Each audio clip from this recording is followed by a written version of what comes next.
Barakallahu feekum wa jazakumullahu khayra.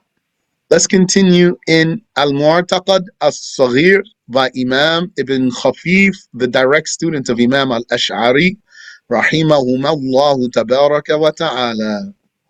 We are coming upon the end of the book. MashaAllah. Now the author wants to talk about the Sufis and the saints. I ask Allah to make this easy for me and for you.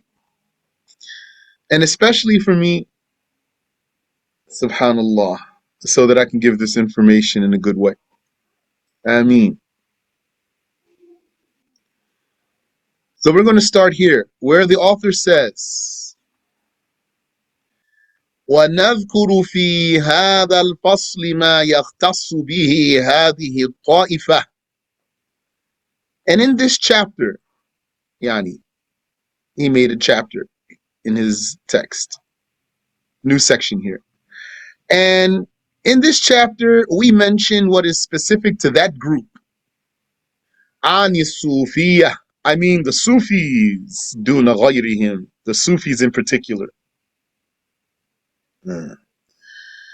So who's the Sufi? Sheikh Samir told us that the Sufi is the one who adheres to the Sunnah of the Messenger of Allah sallallahu alaihi wasallam in a complete way. When you hear the name Sufi, it might come to your mind someone who's disinterested in the world, and he doesn't wear fancy clothing and doesn't have flamboyant or extravagant lifestyle.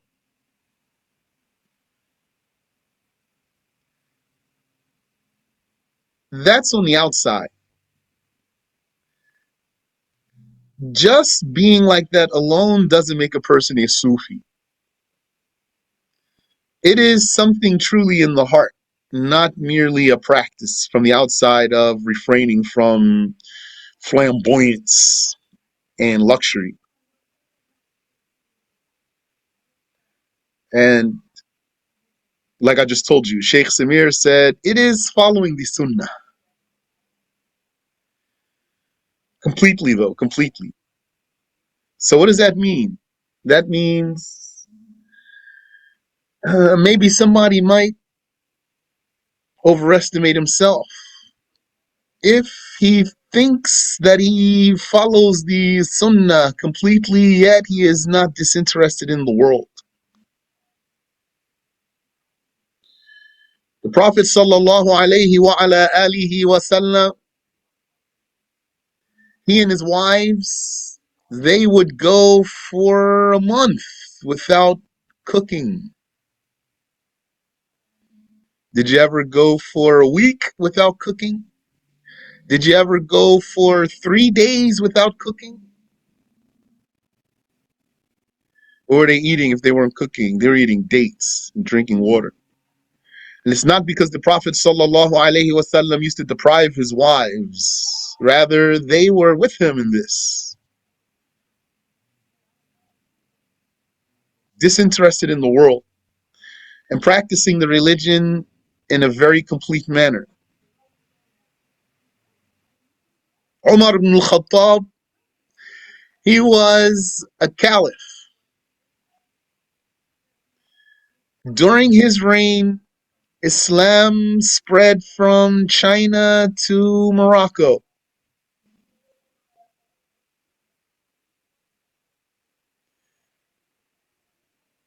And he had patches in his clothing. A man who could have had anything in the world. He has patches in his clothing. But if a person has fancy clothing, doesn't mean he's not a Sufi. If he has a nice car, nice house, doesn't mean he's not a Sufi.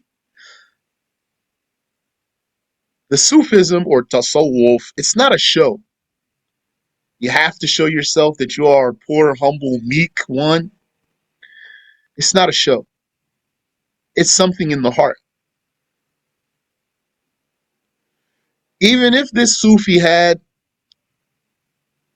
a nice car, a nice house, that doesn't mean that his heart is attached to this. And in fact, it could be that he has these things for the sake of Allah.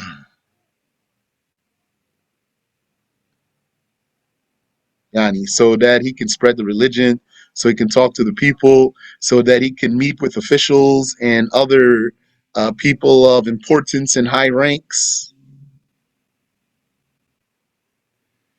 The author says, وَيَعْتَقِدُ أَنَّ الْفَقْرَ أَفْضَلُ مِنَ الْغِنَى. And he holds the conviction that poverty is superior to wealth.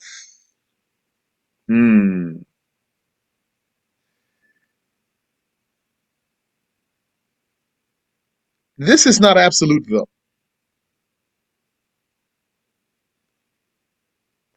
Believing that poverty is superior to wealth is not absolute. It depends on what's better for the individual. Wealth is not always better. Could be that if a person had money, he would be a sinner. And if he didn't have money, he would be good. This could be his case. Then, when this is his case, then the poverty is for sure superior to the wealth for him.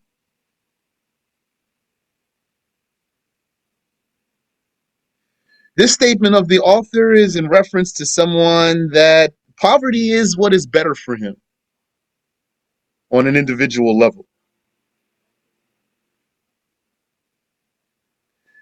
And it refers to the one that would not fulfill the obligations had he been wealthy. That money is a distraction and brings the temptations. However, this same one that wouldn't be good while he's wealthy, he might be good while he's poor. So then, poverty would be superior to wealth for him.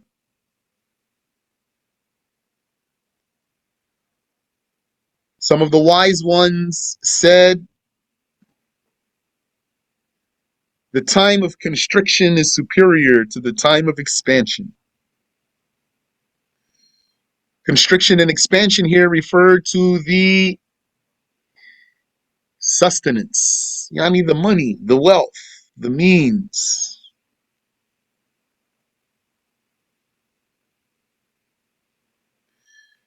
وأن الفقير الصابر الصادق أفضل من الغني الشاكر. And he believes that the poor, patient, sincere one is superior to the wealthy, grateful one. Yeah, wealthy and grateful, so that's not a bad case. He's wealthy and grateful to Allah. That's not a bad case here.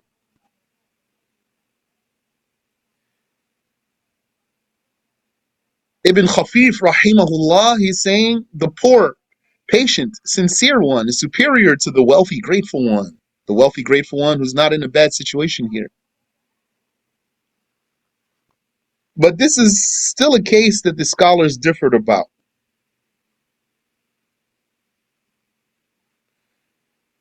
And what we just read is what Imam Ibn Khafeef took. That the poor, patient, sincere one is superior to the wealthy, grateful one.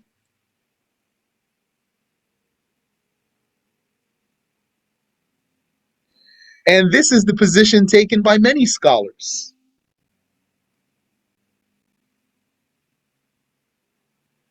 However, if two people were equal in their God-fearingness, but one of them was poor, and the other one was wealthy, then the poor one is better because he has the merit of patience. He is better by the merit of patience with his own situation. والزهد والزهد في الكلية أفضل منه في البعض.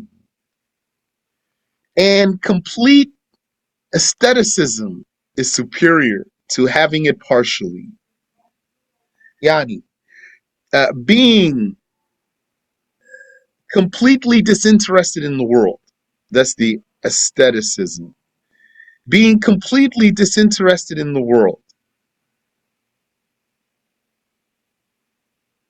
is better than being partially disinterested in the world. Though, yani, being partially disinterested in the world is better than being interested in the world, interested in the lights, the flashing, the clothes, the cars, the money, the women, uh, the notoriety, popularity, all of that dunya. And it was said that if Allah has mercy on a slave, He would prevent that slave, He would keep that slave out of such a situation, even if the slave wanted to be in it, even if the slave were inclined. Allah would, out of His mercy, keep him out of there. Subhanallah. You know how many people they would love to just be famous, just to be famous, not even have any money, just for people to know who they are and recognize them. This is a great desire that many people have.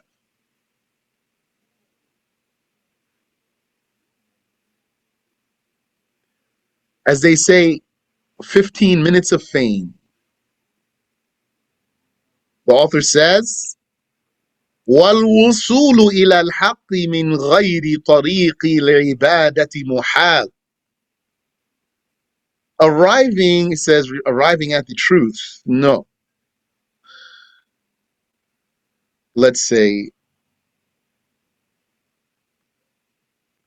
obtaining the acceptance of the true God. That's Al-Haqq. It's one of the names of Allah. Not by way of worship is impossible. Obtaining the acceptance of the true God not by way of worship is impossible. Very literally, the way it was translated. Arriving at the truth, getting to the truth. Al-wusulu ila al-haqq. But here al-haqq is Allah, not something else. And al-wusulu ilayhi, reaching him, arriving at him, that's just literal translation. This wusul ila ilayhi, getting to him, means achieving a status of being acceptable to God. Not by way of worship though. Muhal, that's impossible. وَالرُّؤْيَةُ فِي دَارِ الدُّنْيَا مُحَالٌ.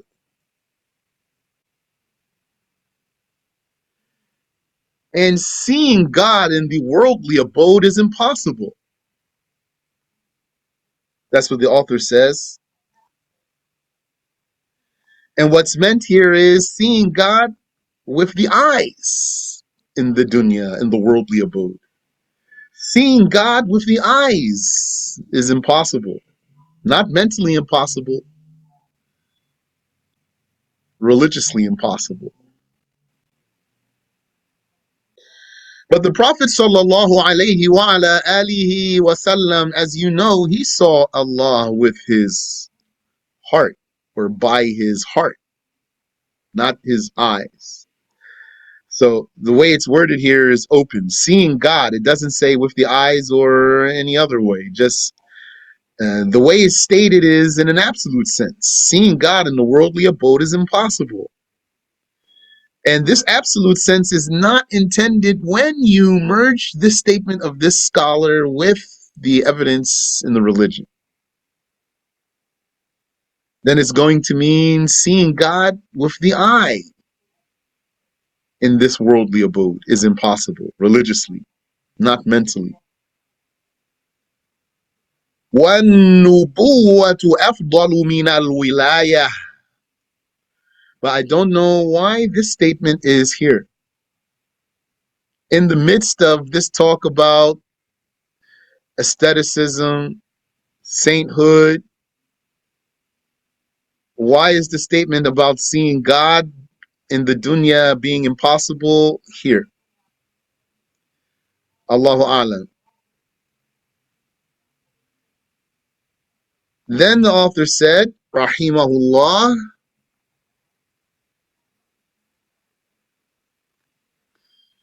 وَالنُّبُوَّةُ أَفْضَلُ مِنَ الْوِلَايَةِ. Prophethood is superior to sainthood. Yes. وَلَا يُبْلَغُ إِلَى دَرَجَةِ النُّبُوَّةِ بِالْعِلْمِ وَالْعَمَلِ. So prophethood being superior to sainthood, you know that. That's also in the Aqidah of At-Tahawi. Inshallah, soon we'll review Tahawi again. It's been years. And the rank of prophethood cannot be reached through knowledge or deeds. Yani, it's not acquirable. La yuktasab. It's not something you can just acquire. It's not something you can work for. It's not something you can earn, the status of prophethood. The prophethood, as the author is going to say, it is a selection. Allah chooses the prophets not for any deeds that they did. وَالْمُعْجِزَةُ لِلْأَنْبِيَاءِ وَالْكَرَامَةُ لِلْأَوْلِيَاءِ. And the miracle is for the prophets, while so this is how I have been translating it, supernatural privilege is for the saints. So I got the word privilege from the word karama. And then I added the word supernatural in the translation. Supernatural privilege, the karama. But I saw some people translate the karama as a saint's marvel. I like it. Yani, what probably a lot of people would do is use the English word miracle for a prophet and a saint. They do. They say saints do miracles. So we usually avoid that. For sure, in Arabic, it's a different word. Mu'jiza, the mu'jiza is for the prophets. And the karama is for the saints. What's the mu'jiza? The mu'jiza is the crippler. We translate it as miracle. What's this mu'jiza that we translate as miracle? The crippler, the disabler. Why is it? Because it comes from the letters Ain, Jim, Zay. Ajiz, weakness, inability. Mu'jiza, spell it? Yes. M-U, inverted V, J-I-Z-A-H. Mu'jiza. Why is it called mu'jiza? Because it disables anyone from discrediting the prophet who performs it. You're welcome. So, but we usually translate mu'jiza as miracle. Then, since mu'jiza is only for prophets, and we're translating mu'jiza as miracle, then we don't want to use the English word miracle for saints. We're not going to call some person a kafir for saying that. That's a question some people have. No, it's just issue of translation here. So we want to use a different word. So I was using supernatural sainthood privilege for karama. I saw someone translating it as a saint's marvel. I like that because still has the meaning of the supernatural. So, mashallah. And he's going to talk about the karamas a little bit, so I'll save that for when the author comes to it, inshallah ta'ala. And then he says, وَالْفِرَاسَةُ كَسْبٌ. Premonition is an acquisition. I don't think any of the Aqidah texts that we have gone over address premonition. They usually do address miracles for sure. Issue of miracles is part of our creed. And the books of Aqidah, they do address the karamas of the saints for sure. We believe in the karamas of the saints. Yani, that's confirmed in the Quran and in the Sunnah. We must believe in the saints' marvels. What's in the Quran about that? Isn't it in the Quran confirmed that Mary had a baby while she was a virgin? Yes. Alayha salam. And also, the cousin of Prophet Sulaiman, Asif, didn't he go from Syria to Al-Yemen and lift a golden throne adorned with jewels that's bigger than a house? This throne is bigger than a house.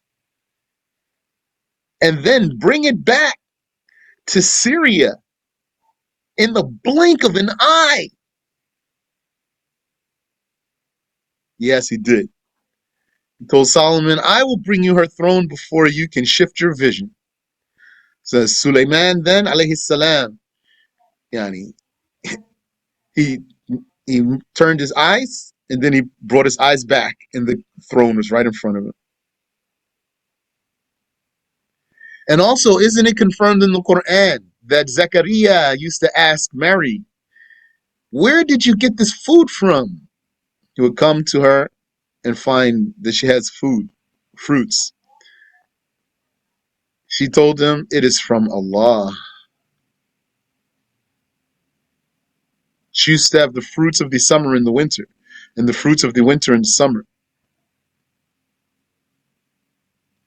And other things that are confirmed in the Sunnah also, and also other things confirmed in the Quran. So we must believe in the marvels of the saints.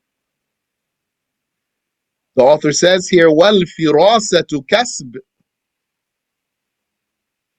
Premonition is an acquisition.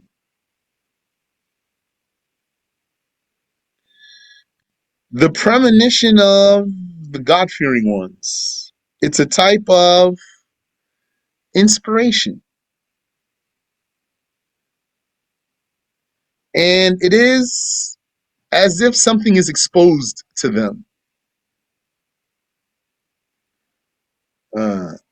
But I don't have mastery of how to talk about this, that the premonition is an acquisition. If it's an acquisition, it would mean it's something that you can come to achieve.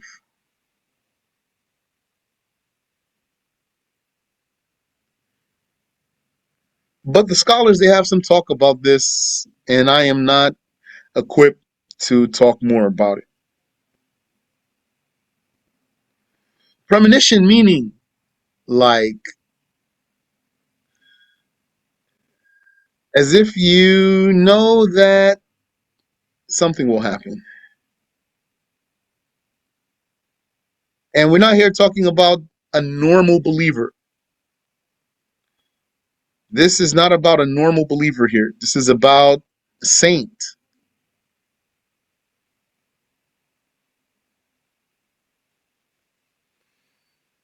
So you be mindful about those good Muslims and some of those mashayikh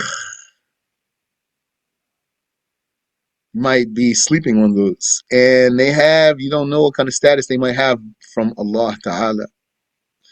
They're looking at you and you're looking at them, and maybe you think you got the drop on them, or maybe you think, what do they know? They know the religion. How much of the world do they know? How much do they know about the people?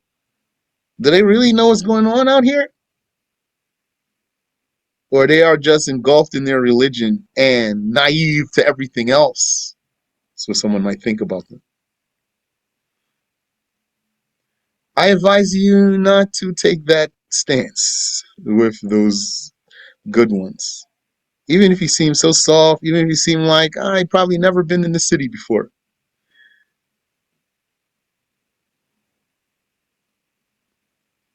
Not to mention that some of those ones who are like special like that, they might act like they are bumbling in the first place. You might think like they're not really bumbling though. Bumbling means like they seem goofy or like they don't know what's going on. No, they know what's going on. Subhanallah. He says, Rahimahullah, والمحدث والمكلم غير صاحب الفراسة.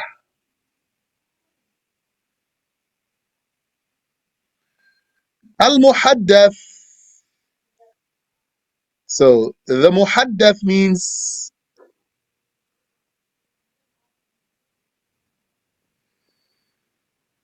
so muhaddath as if it means someone who's spoken to. And also mukallam, someone who's spoken to in a literal sense. The muhaddath who's not a prophet, we're not talking about prophets right now, he is an inspired one from Allah. Inspired from Allah.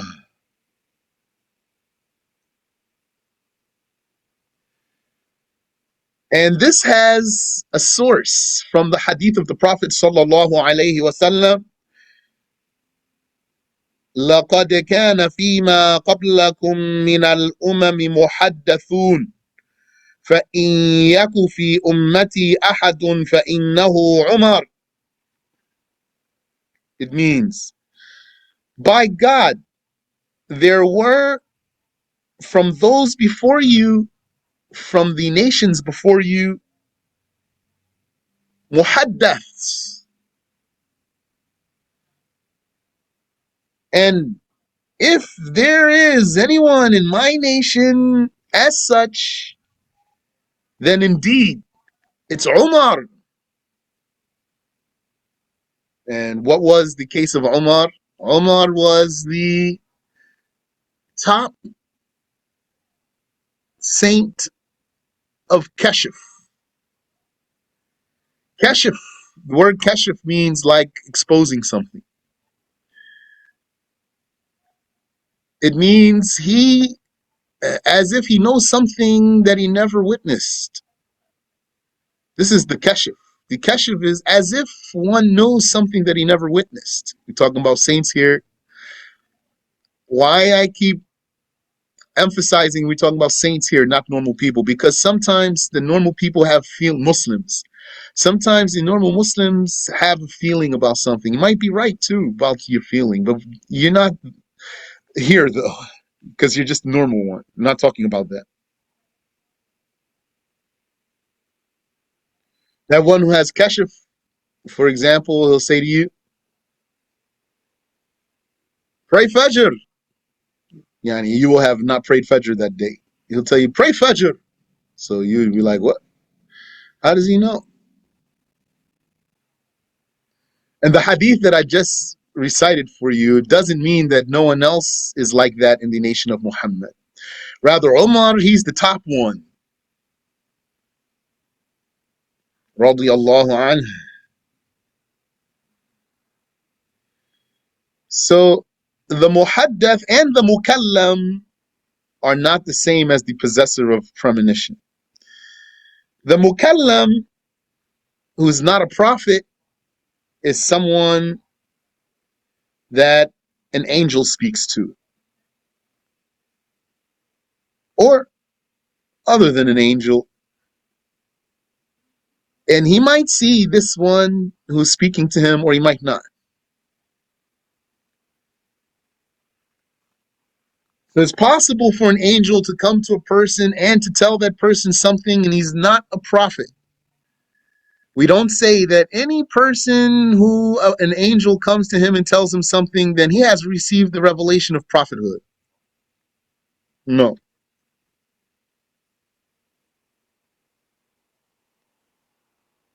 Didn't Mary, didn't the angels come and talk to Mary?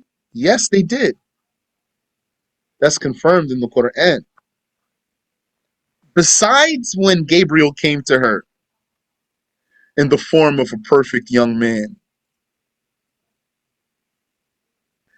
Besides that, angels came to Mary and spoke to her, alayha salam, and also others.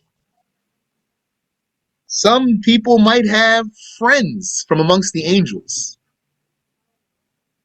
awliya. Who was like that amongst the Sahaba? Imran Ibn Hussein. Imran Ibn Hussein used to be visited by angels.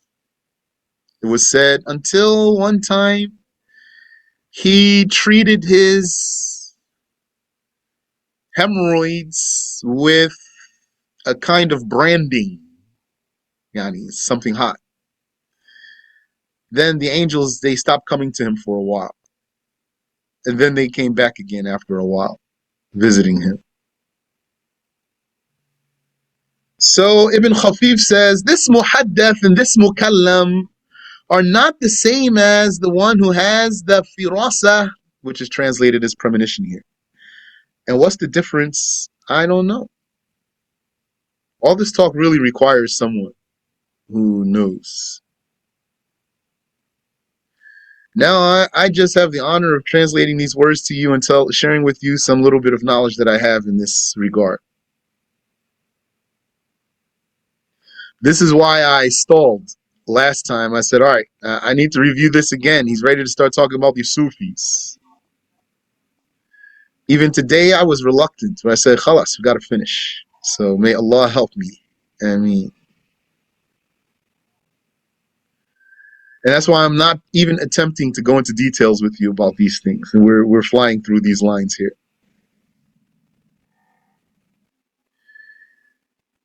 He said, rahimahullah, وَالْحُرِّيَّةُ مِنْ رِقِّ الْعُبُودِيَّةِ بَاطِلَةٌ وَمِنْ رِقِّ النُّفُوسِيَّةِ جَائِزَةٌ.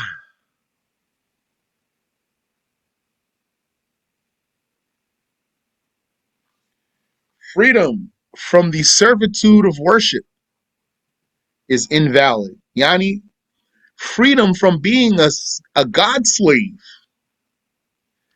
being emancipated from the status of being a God slave is invalid.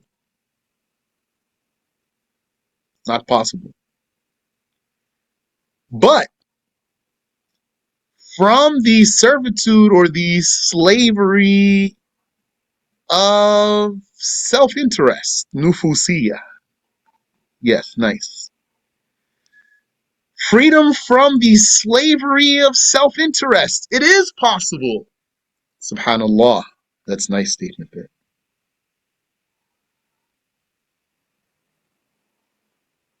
I think it's clear for you. I hope so. Self-interest. Yani,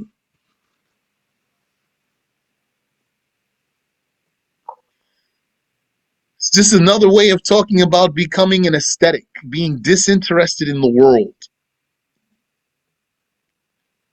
The self-interest includes what? Strongest thing is food. Next strongest thing after that is sex. And then the people, they have other interests. Emancipation from the slavery of self-interest is possible. I like slavery better than servitude. Unless you're going to tell me to change it back or convince me that servitude is better. And then the author says, Rahimahullah, وَالْعُبُودِيَّةُ لَا تَسْقُطُ بِحَالٍ. Slavery to God is never nullified under any circumstance. Okay, inshallah. Yani you will never not be a slave of God. No matter how high the slave gets in rank, no matter how perfect he becomes,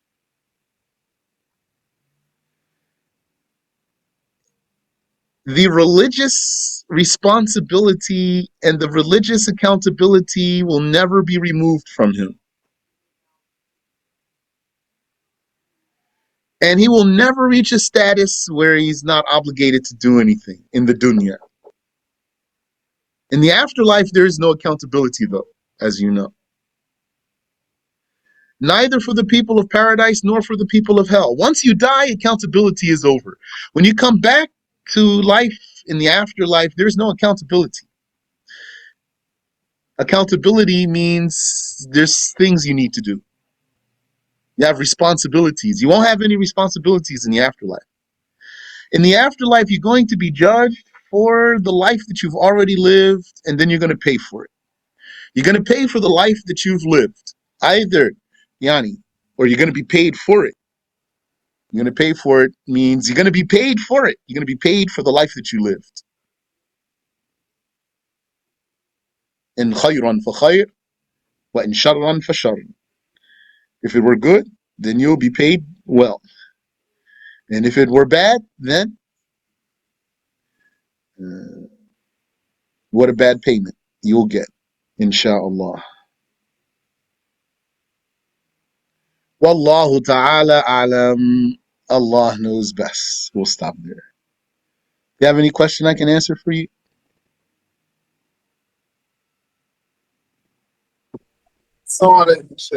Wa alaikum assalam wa rahmatullah. At the beginning, when you said the haq, I would want to know, you were speaking about Allah. Did something come before that? No, but with some religious knowledge and the context, then it is clear. Al-Haq, yani, when I say with some religious knowledge, because there's other such statements that mention Al-Haq and refers to Allah. So someone who has some exposure to some religious knowledge, some amount of religious knowledge, he will understand that Al-Haq here is, in that sentence, is Allah. Once we took a lesson about that kafir, Al-Hajjaj, or Al-Hallaj. Al-Hallaj, not Al-Hajjaj. Al-Hallaj. He was a Sufi perpetrator from a long time ago, though. And some scholars said he practiced magic. The scholars differed about this one. Was he a saint who lost his mind? Or was he a scoundrel? Was he a saint who lost his mind and he used to perform saintly marvels? Or was he a scoundrel who used to do magic? So this one, he said, Ana al-haq. I am al-haq. So then they deemed him as a kafir for this, or that this is blasphemy. He was executed for this. So I asked the sheikh, that was Sheikh Muhammad Atrash, who was teaching us. I asked him, this is explicit blasphemy. If someone says, I am al-haq, that's explicit blasphemy? He said, what else does it mean? What else does it mean? So the meaning of his answer is, yeah, that's explicit blasphemy. And they executed him for this statement. He said, Ana al-haq. Where did this happen at? This was in Iraq a few centuries ago. Al-Hallaj, they beheaded him and they chopped off his hands and his feet, and then they cremated him and they threw his ashes into the Tigris.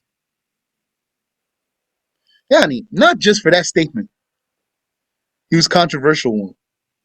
One of the rulers wanted to kill him.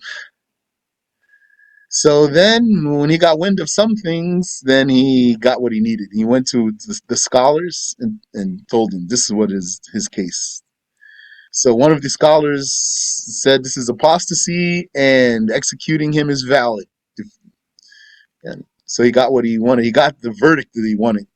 And then he got him and he killed him.